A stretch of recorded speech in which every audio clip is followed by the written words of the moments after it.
wins, 100 unarmed men or 1 silverback gorilla? Let's ask a Premier League star. Chelsea's Cole Palmer broke his usual deadpan to weigh in. Send 20 to 30 appetizers first to soften up the gorilla, then unleash the remaining squad to mop up, because nothing says teamwork like human sacrifice.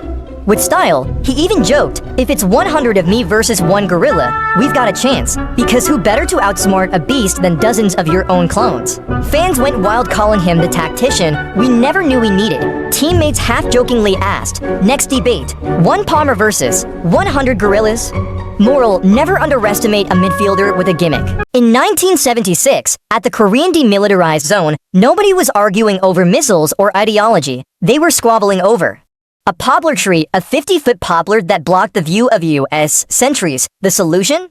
Cut it down. North Korea responded with rage fit to rival any international incident. After a scuffle that left U.S. soldiers dead, yes, by axe, America launched Operation Paul Bunyan, named after a mythical lumberjack. The next morning, 23 military trucks, helicopters, special forces, and even B-52 bombers rolled in all to bring down 1 tree. Not a forest, not an enemy base, 1 lone poplar. It took exactly 42 seconds to fell, 42 seconds of pure, nuclear-level tension. North Korean soldiers watched in stunned silence, perhaps unsure whether they were under attack or being trolled on a global scale. Once the tree lay on the ground, tempers cooled, and the U.S. could claim the title of world's costliest firewood operation. 1950s Borneo was overrun by rats. An ill-fated DDT campaign had wiped out mosquitoes and, along with them, frogs, birds, and everything that kept rodent populations in check. Rice fields vanished under waves of gnawing vermin. Local cats succumbed to poison. The United Nations scratched its head. Their brilliant fix? Let's drop cats from planes. It sounded like a Dr. Evil proposal, but it was real. Crates of kittens were parachuted into the jungle like airborne commandos. The cats touched down, eyes wide, claws at the ready, and promptly went to town on the rat hordes. Villagers cheered, rats fled for their lives, and the world witnessed the only operation where heroes wore fur and landed by parachute. Moral of the story, when your pest problem spirals into a plague, sometimes you just need a handful of purring, parachuting assassins. Adrian Simanka set out for a tranquil paddle in the Magellan Strait, armed only with a thermos of lukewarm coffee and dreams of Instagram-worthy icebergs. 20 minutes in, he spotted the telltale spout, a humpback whale performing its morning aerobatics, heart pounding. Adrian edged closer until the whale mistook his kayak for a playful sea cucumber. With the force of a wrecking ball, the behemoth reared and crashed down on Adrian's flimsy vessel. The kayak flipped skyward in a majestic arc, coffee sloshing into the stratosphere like Dutch courage for higher altitudes. For a split second, Adrian was airborne to part man, part coffee beanie, for the kayak ejected him like an unwelcome appetizer. He resurfaced coughing and sputtering, clutching a handful of seaweed as the whale sounded a triumphant blowhole salute overhead. Nearby tour boats buzzed like bees, capturing every soggy moment for posterity. Back on shore, Adrian's soaked selfies went viral. Hashtag kayak kaboom, hashtag whale wins, and the ever-popular hashtag ICOULD have been dinner. Lesson learned? In the ocean's food chain, selfies come last, especially when your subject weighs more than a dozen African elephants combined. Picture a quiet Detroit suburb where the loudest sound is a lawnmower on Sunday morning until a helicopter hum heralds the great gummy bear drop of 2025. Residents looked up, jaws dropped, as thousands of neon bears fluttered down like sugar-coated confetti. Kids sprinted into open lawns, arms outstretched, faces lit with pure, unfiltered joy. Parents, torn between this is amazing and my lawn is now a sticky lawsuit, gawked in disbelief. The pilot, a rogue confectionery exec, claimed it was guerrilla marketing for his new candy line, arguing that nothing says brand awareness like sugar raining from the sky. Meanwhile, local dentists rubbed their hands together, envisioning the cavity boom of the decade. Once the buzz died down, town hall was inundated with heated debates. Was it public endangerment? Littering, community outreach taken too far? Counselors argued until all the gummy evidence now melting under the afternoon sun became a sticky, multicolored hazard. Eventually, the pilot was fined for mass sweet distribution without a permit, which he paid in gummy bears. Of course, takeaway.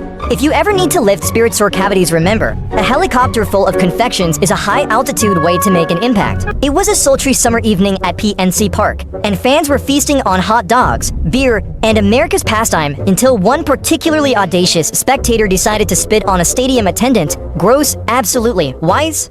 Not when your victim is a part-time security guard and part-time aspiring WWE superstar, in a move that Shakespeare would call most poetic. The employee whipped off his leather belt, flexed like a medieval knight drawing his sword, and delivered a smack so thunderous it summoned gasps from the crowd. The sound of leather on flesh echoed through the stands, punctuated by the collective OHHH. Of 18,000 witnesses, popcorn flew, nachos rained down, and one toddler muttered, "Is this the 7th inning stretch?"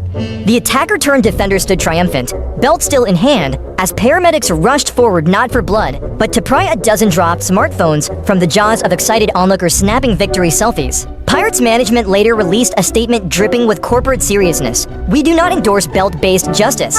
We do, however, acknowledge its sheer entertainment value." The employee was suspended pending review, but locker room chatter suggests he might be petitioning for a WWE tryout. Takeaway?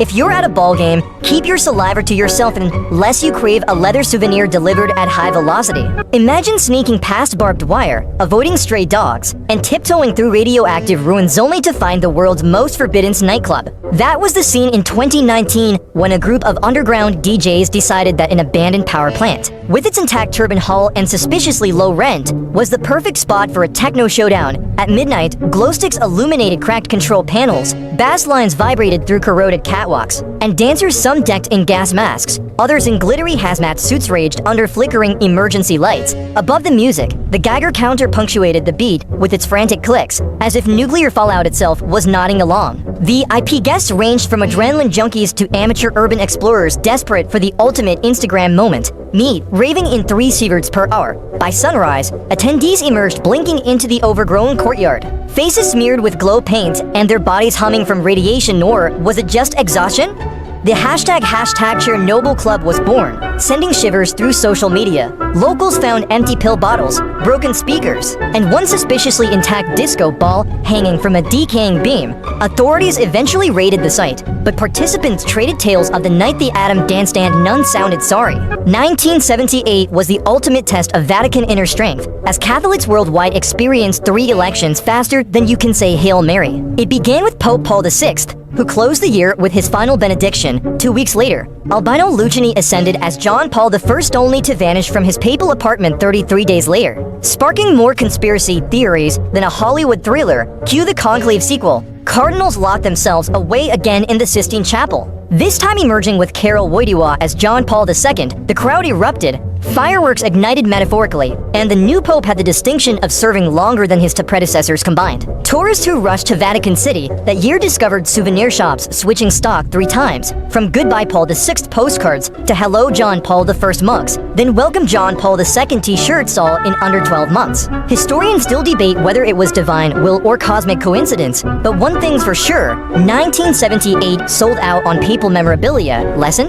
In the Vatican, change comes not as a gentle breeze, but as a whirlwind of robes, smoke, and reshuffled holy ballots. February 1942. Tensions were high after Pearl Harbor, and the residents of Los Angeles were jittery enough to mistake a weather balloon for enemy aircraft. Air raid sirens screeched at 3 a.m., searchlights crisscrossed the sky, and anti-aircraft guns roared like mechanical dragons. Shells ripped through the dark, illuminating the night with bursts that could rival a fireworks finale by dawn. The city lay under a haze of smoke and spent shrapnel, yet surveys found 0 downed planes, 0 enemy troops, and only a handful of shattered windows on unsuspecting homes. Some theorized it was a weather balloon, others swore they saw UFOs, and conspiracy buffs insisted it was an extraterrestrial probe. The military's official line?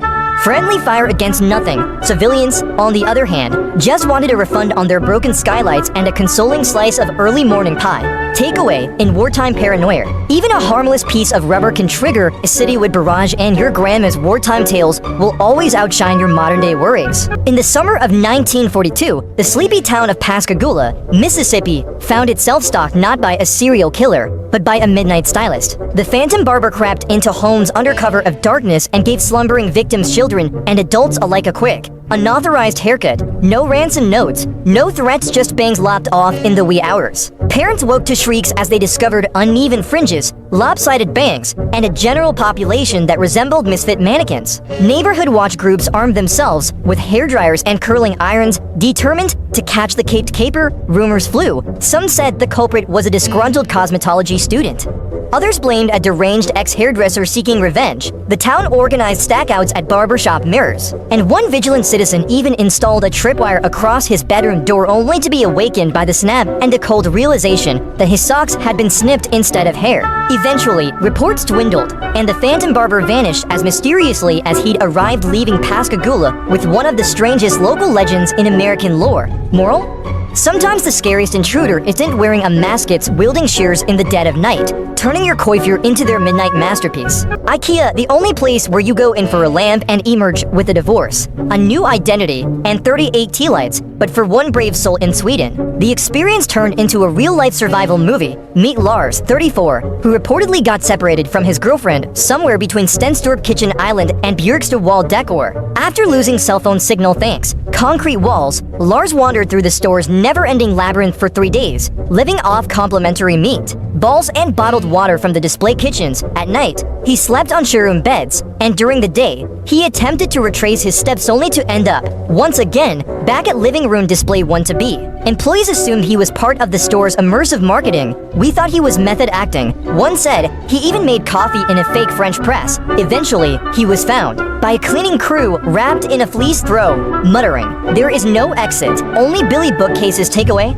If you go to IKEA, bring a map, a compass, and maybe a Sherpa, because the only thing harder than assembling the furniture is escaping the store. Airports have seen it all: delays, drama, lost luggage, emotional breakdowns. But in 2018, Newark Liberty International Airport witnessed a feathered legend, Dexter the peacock, who strutted into the terminal with more confidence than a Kardashian at a photo op. His owner claimed Dexter was her emotional support animal, essential to help her cope with anxiety. Airlines, however, disagreed, especially since Dexter was 4 feet tall and had the wingspan of a small coffee table. Still, she tried to board anyway, parading her peacock past confused passengers and stunned TSA agents. Dexter, wearing a custom bird harness, yes, that's a thing, perched proudly on a baggage cart while children screamed. Adults applauded, and one Delta employee quietly updated their resume. Ultimately, United Airlines said hard no and refused boarding, prompting outrage and memes. Dexter never made it to Los Angeles, but he did become an internet icon, and honestly, isn't that more valuable than a domestic flight lesson?